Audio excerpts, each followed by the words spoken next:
మరి ఎప్పుడు ఆగుతుంది ఇది? ఎంత అద్భుతాలు ఉన్నా కూడా ఎందుకు ఇది? మళ్ళీ కట్టెల పొయ్యి మీద మట్టి గుండలో వండుకు తినే సంప్రదాయం మళ్ళీ రావాలి. ఇప్పుడు ఇంకా మీరు మిగతా రైస్ కంటిన్యూ చేయండి. చెప్పారు కదా, ఇంకా నెక్స్ట్ నివారణ అని కూడా అంటారు. సర్వరోగ నివారణి, ఓకేనా? సర్వరోగ నివారణి నవార. ఇది రాముల వారికి అతేదాయిగా ఉన్నట్టుంది. సో ఇప్పుడు ఇవాళ ఇంకా కొన్ని వేరే రైసులు తీసుకొచ్చానండి. ఇలా నేను ఎందుకు చెప్తున్నానంటే, పరిచయం చేస్తున్నానంటే, మీరు అందరూ హ్యాపీగా రైస్ తిని ఆరోగ్యంగా ఉండొచ్చు.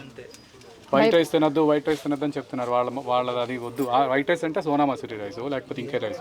మన రైసులు ఉన్నాయి, పురాతన రైసులు ఉన్నాయి, హెరిటేజ్ రైస్ అవి. ఇది కూడా వైటే కదండి, ఇవి వైట్ ఉన్నాయి. శుభ్రంగా పాలిష్ చేసి తినొచ్చు, అస్సలు భయపడక్కర్లేదు. చేసినా కానీ తినొచ్చు, ఎంత పాలిష్ చేసినా వైట్ రైస్ తినొచ్చు. ఎందుకు? మన దేశీ రైస్లు ఎంత పాలిష్ చేసినా తినొచ్చు. ఎందుకు అంటే ఇది విత్తనం, సీడు దేశీ.